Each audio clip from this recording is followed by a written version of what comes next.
Hello again, and welcome to Broadcasting Scotland. It's Monday, the 18th of September. I'm Andrew Wilson, and this is Scotland at 7.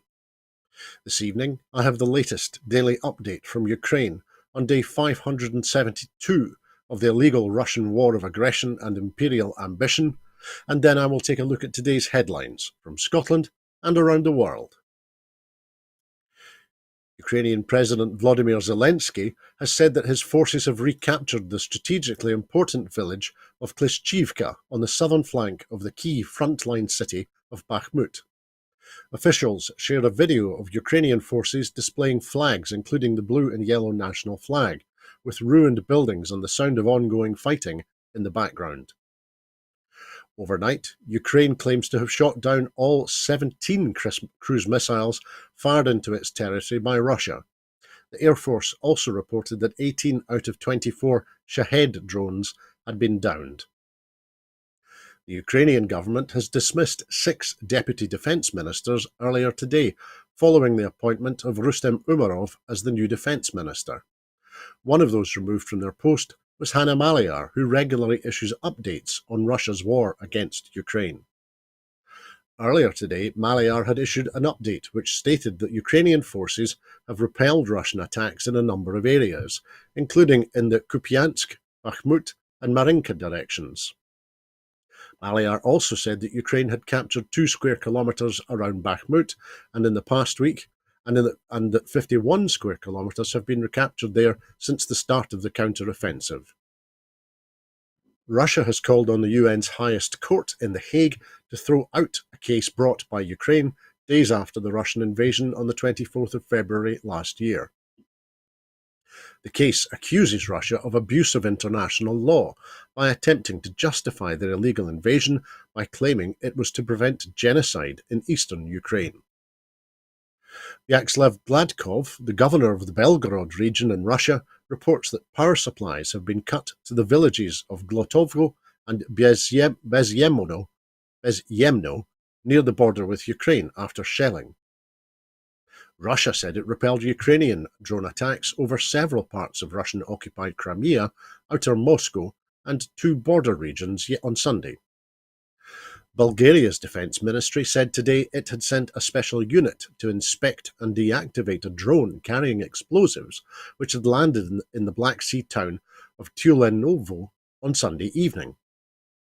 Ukraine is planning to sue Poland, Hungary and Slovakia over bans on Ukrainian agricultural products, according to media reports today. China's Foreign Minister Wang Yi will begin a 4-day visit to Russia for security talks today. A United Nations report said today that the human rights situation in Russia had significantly deteriorated since it invaded Ukraine in February last year, describing a systematic crackdown on civil society organizations. The North Korean leader Kim Jong-un is on his way home from Russia yesterday, ending a 6-day trip that triggered global concerns about weapons transfer deals between the two countries.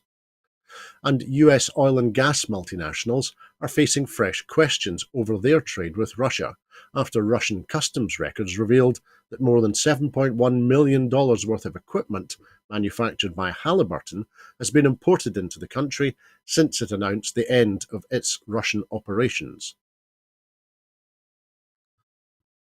The First Minister, Humza Yousaf, has called on governments to accelerate financial support for countries most affected by climate-induced loss and damage in a keynote speech during Climate Week in New York, Climate Week NYC.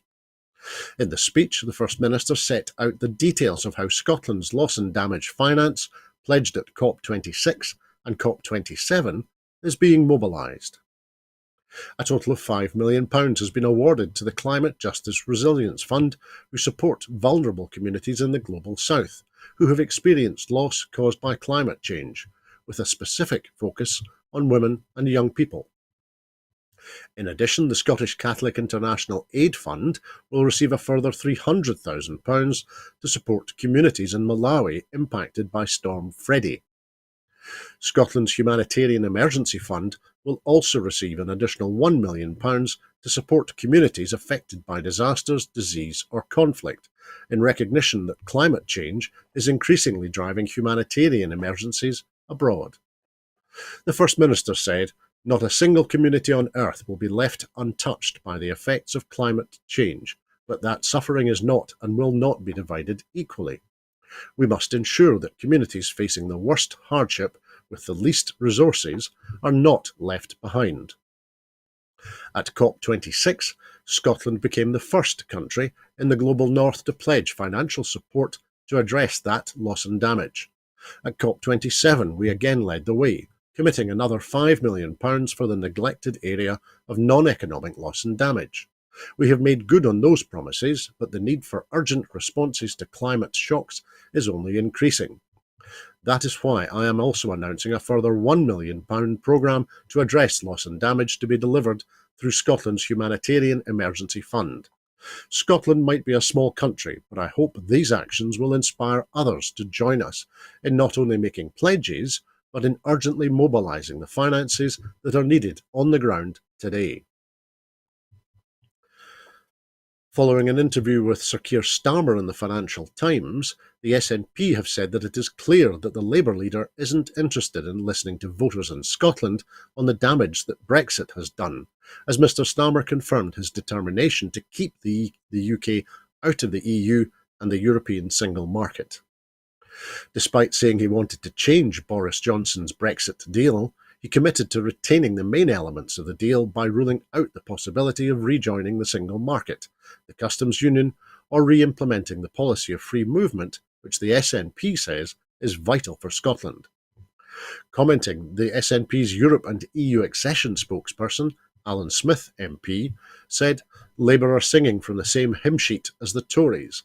They both support a hard Brexit, which would see us outside the customs union and the world's largest single market, which is 7 times the size of the UK, thus ignoring Scotland's wishes and interests." Labour have let Scotland down time and time again. As well as signing up to a raft of Tory policies, Labour have followed the Tories down the Brexit rabbit hole, and its people and families struggling with the cost of living who are paying the price. He went on, "Scotland overwhelmingly voted to remain in the EU. We were dragged out against our will, and now households across Scotland are suffering the consequences, with a substantial part of food price inflation down to Brexit." The SNP has challenged Anna Sarwar to come clean over whether the Labour Party is secretly planning to scrap the triple lock and impose real terms cuts to Scottish pensions, after senior Labour Party figures repeatedly failed to commit to keeping the policy. In a letter today, Stephen Flynn MP warned Scottish pensioners are already being hammered by the Westminster cost of living crisis, with energy and food bills soaring in Brexit Britain. And following a summer of U-turns by Labour in now supporting cruel Tory policies, the public will not forgive the Labour Party if it continues to impose these damaging policies and takes an axe to the triple lock. The SNP's Westminster leader pointed to the fact that the UK has one of the worst state pensions of any country in the OECD, and said voting SNP at the general election is the only way to protect pensions, escape Westminster control, and to secure independence. In the letter he wrote, "Westminster is threatening to scrap the state pension triple lock. That much is crystal clear after the events of last week. Sadly, this threat isn't coming from the current Tory government, it is equally coming from your London bosses in Sir Keir Starmer's Labour Party. As you may know, last Wednesday I questioned the Prime Minister on his party's commitment to maintaining the state pension triple lock beyond the next general election. He blatantly and deliberately refused to give that guarantee. What's worse, though, the Labour Party leadership, including Sir Keir Starmer, have also stubbornly refused to commit to the future of the triple lock. Instead of giving clear answers, Tory and Labour politicians have been dodging the issue all week. Those non-answers and that cowardly lack of clarity and commitment is causing deep and real concern for millions of pensioners. In a direct question to Mr Sarwar, Stephen Flynn wrote, "Can you therefore answer me the simple question that your London bosses won't? Does Scottish Labour support the state pension triple lock beyond the next general election, or are you now positioning yourselves alongside the Tories in threatening to scrap it. A new survey has shown that UK manufacturers are cutting their recruitment plans after being hit by a slowdown in orders as economic downturn looms. The UK's manufacturers are battening down the hatches amid a sharp drop in activity, according to the latest quarterly data from Make UK, which represents manufacturers and the business advisory firm BDO. Excuse me. Their Manufacturing Outlook survey shows the fact that factory recruitment plans are weakening significantly for the first time since the EU referendum in 2016, due to a slowdown in orders from domestic and overseas customers. Make UK has cut its forecast for 2023, predicting that output will fall by 0.5% this year. Manufacturers are seeing a very sharp slowdown in activity as the potent cocktail of rising interest rates, cost of living, and slowing overseas markets bites hard, said Verity Davidge, Policy Director at Make UK. As a result, they are now battening down the hatches in the expectation that the next year is going to be anemic at best and potentially much harder, Davidge added. Recent surveys of purchasing managers have shown that the UK manufacturing industry's downturn deepened as a weakening economic backdrop led to falls in output and orders in August. Almost three-quarters of firms surveyed by Make UK and BDO believe that incentives offered overseas, such as the US Inflation Reduction Act, make it harder to justify investing in the UK. The UK government is inviting prospective investors in the proposed Sizewell C nuclear power plant in Suffolk as it formally kicked off a hunt for outside investment. The project, led by the French state-backed energy company EDF and backed by the UK government, aims to produce 3.2 gigawatts of electricity, enough to power about 6 million homes, and was approved in July last year. The newly appointed Energy Security Secretary, Claire Coutinho, opened applications for interested parties to register their interest in investing in it today. The project has been touted to potential investors for years, including to sovereign wealth funds, infrastructure and pension funds. In June 2022, advisors at Barclays were appointed to lead a search for investors. The UK government and EDF have each taken a 20% stake in the project, and ministers are hoping that the Suffolk plant will mark the next phase of their plans for nuclear expansion in the UK. They have also made £511 million available for project development to continue and to prepare the site for construction. Estimates on its overall cost and build time, expected to be at least £20 billion, have varied significantly. Funding for the scheme faced upheaval after the government forced out the Chinese state-backed nuclear company CGN, which initially also had a 20% stake, amid security concerns over Beijing's further involvement in UK nuclear. CGN has part-funded the Hinkley Point C in Somerset, a sister project to Sizewell C, based on the same designs. In their announcement today, the UK government insisted that any investment will also be subject to strict national security checks. Investors in the United Arab Emirates, Australia and Saudi Arabia are reported to have been approached, while the idea of publicly floating a stake in the project has also been touted, although this is an uncertain strategy. Nuclear industry sources said that efforts to get pension funds to invest in the project had stalled, and that the prospect of a general election next year could hold up the financing process. Hinkley Point C is over budget and has been delayed. It was originally supposed to be producing power by 2017. Sizewell C has faced significant local opposition. The Together Against Sizewell C campaign said today that it had received permission from a Court of Appeal judge, Lord Justice Coulson, for a further hearing on its concerns over the impact on the local water supply. The UK government is planning to increase the amount of nuclear energy generated in the UK. However, the Scottish government are opposed to any new nuclear plants being built in Scotland. The SNP's candidate in the Rutherglen and Hamilton West by-election, Katie Loudon, has urged people in the constituency to register for a postal vote by Wednesday the 20th of September if they don't have voter ID, to ensure democracy is upheld. The by-election in Rutherglen and Hamilton West will be the first time in Scotland to which Westminster's new voter ID laws apply, and the SNP's local candidate has urged people to act to ensure Westminster doesn't get its way and undermine Scottish democracy. The call comes after an Electoral Commission report, published in June, found that at least 14,000 people who tried to vote in the local elections in England were denied a ballot paper because of the ID requirement. It also found a further 4% of non-voters said they didn't attempt to vote at all because of the voter ID requirement. Voters who don't hold any of the accepted forms of voter ID can also register for a voter authority certificate by Wednesday the 27th of September.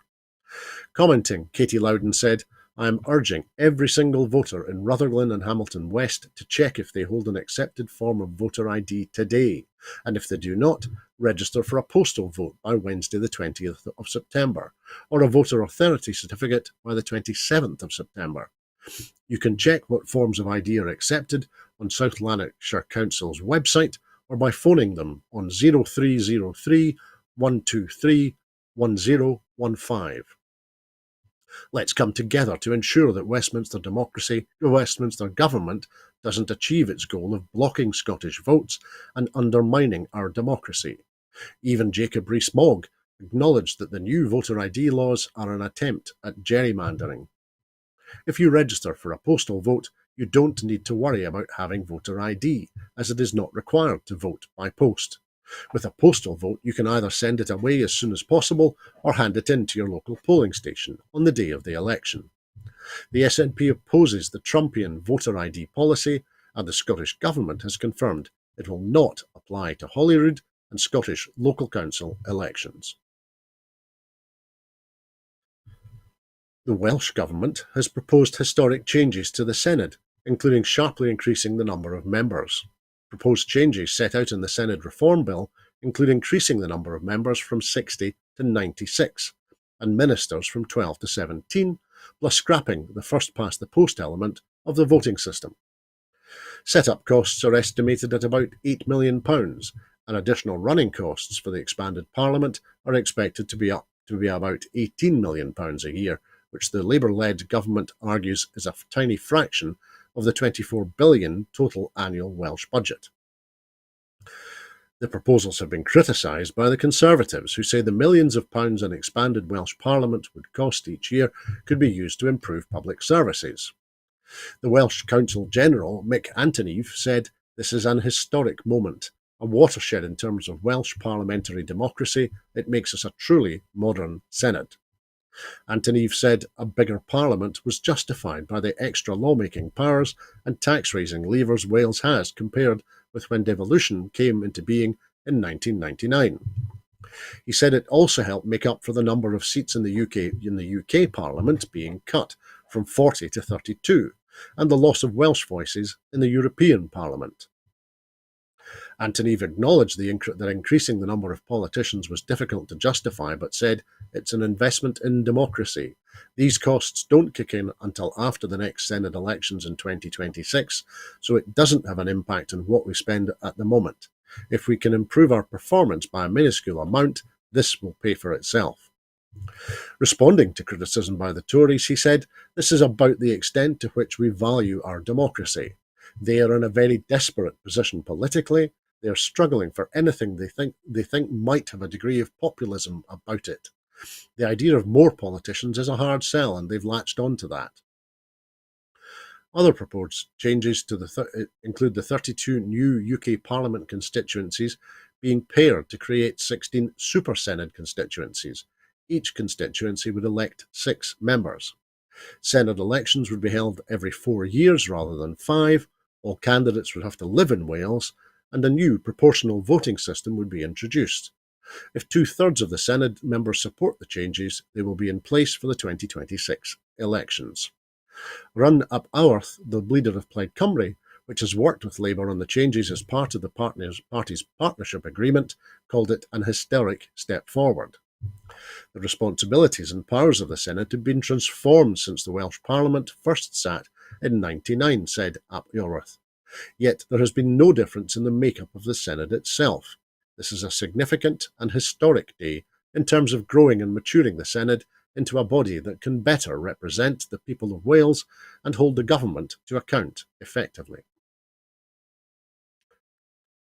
5 US prisoners detained in Iran, some for nearly a decade, have left the country by plane to Qatar as part of a controversial prisoner swap involving unfreezing by the Biden administration of $6 billion of Iranian oil money.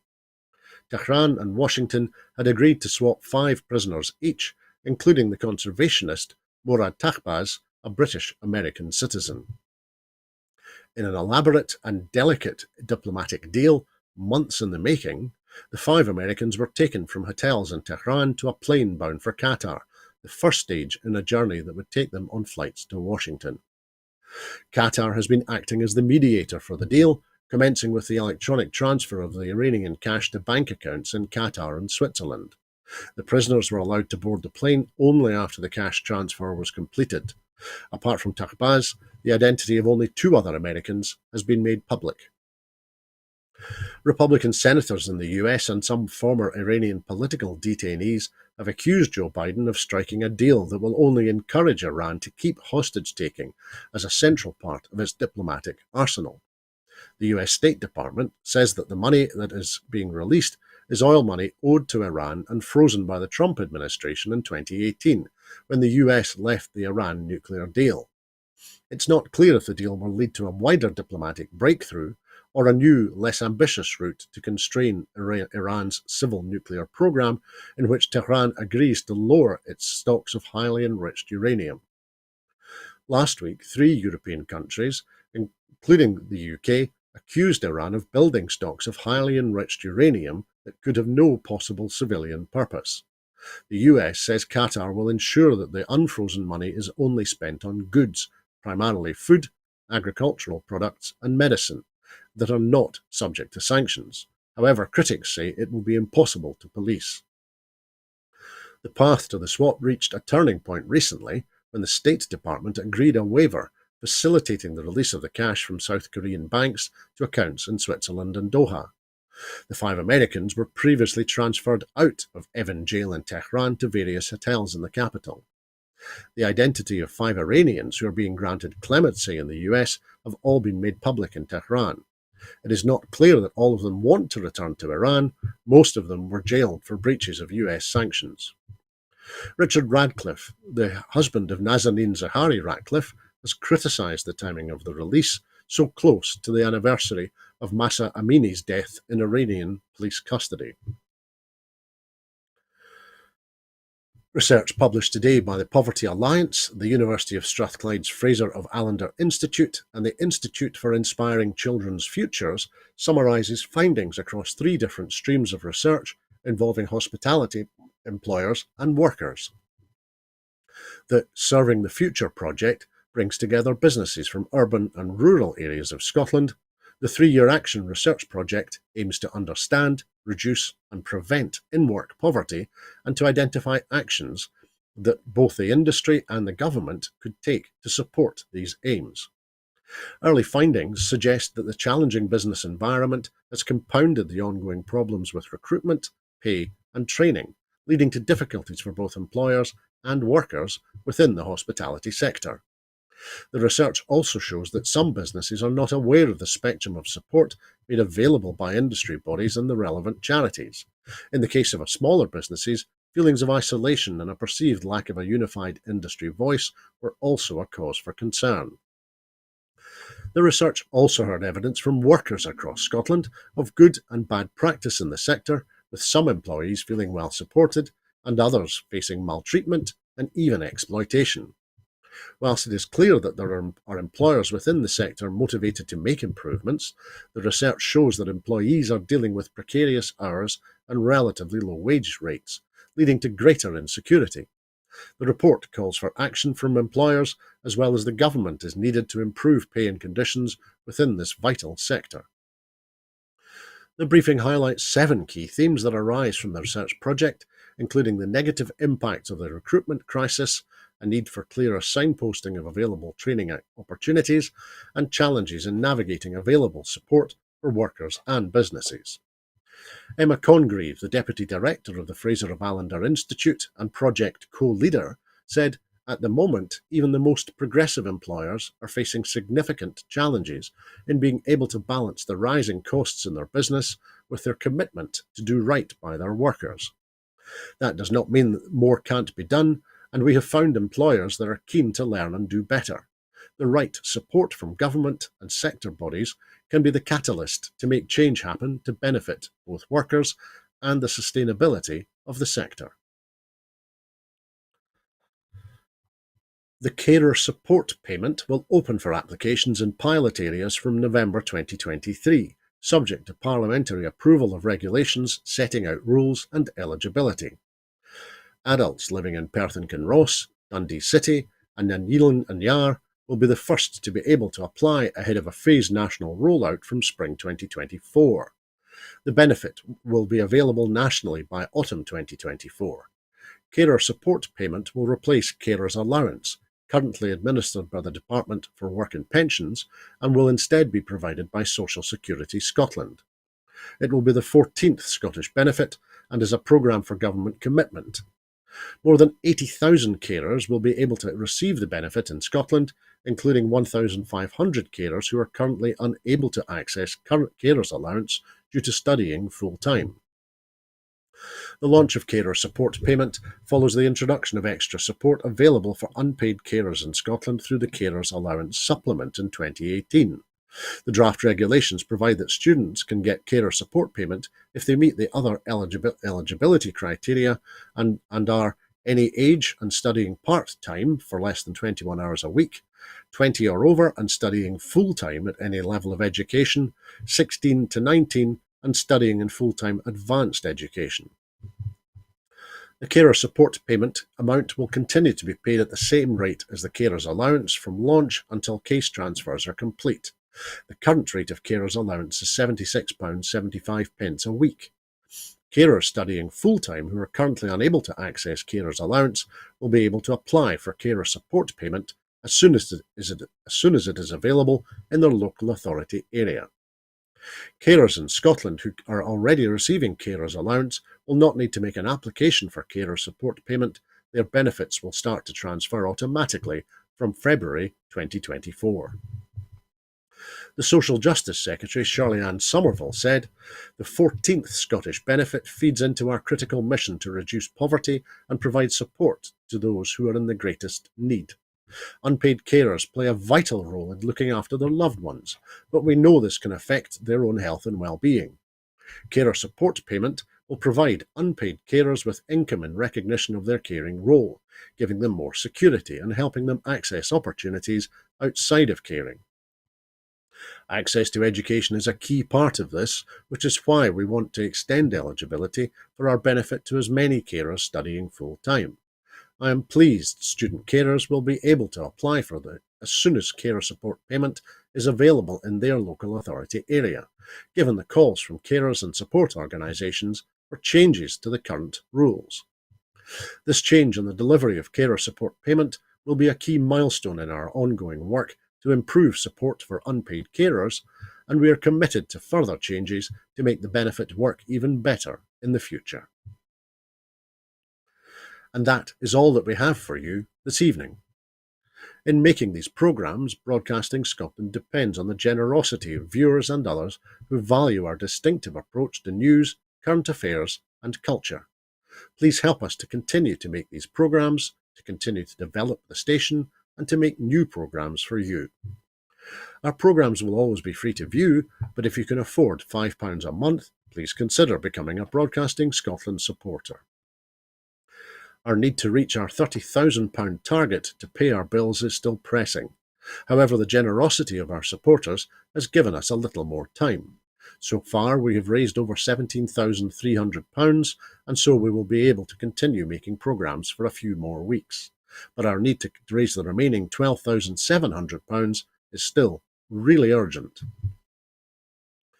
To everyone who has donated and to everyone who has signed up to make a regular monthly payment as a Broadcasting Scotland supporter, thank you very much. There are other ways in which you can contribute to our work.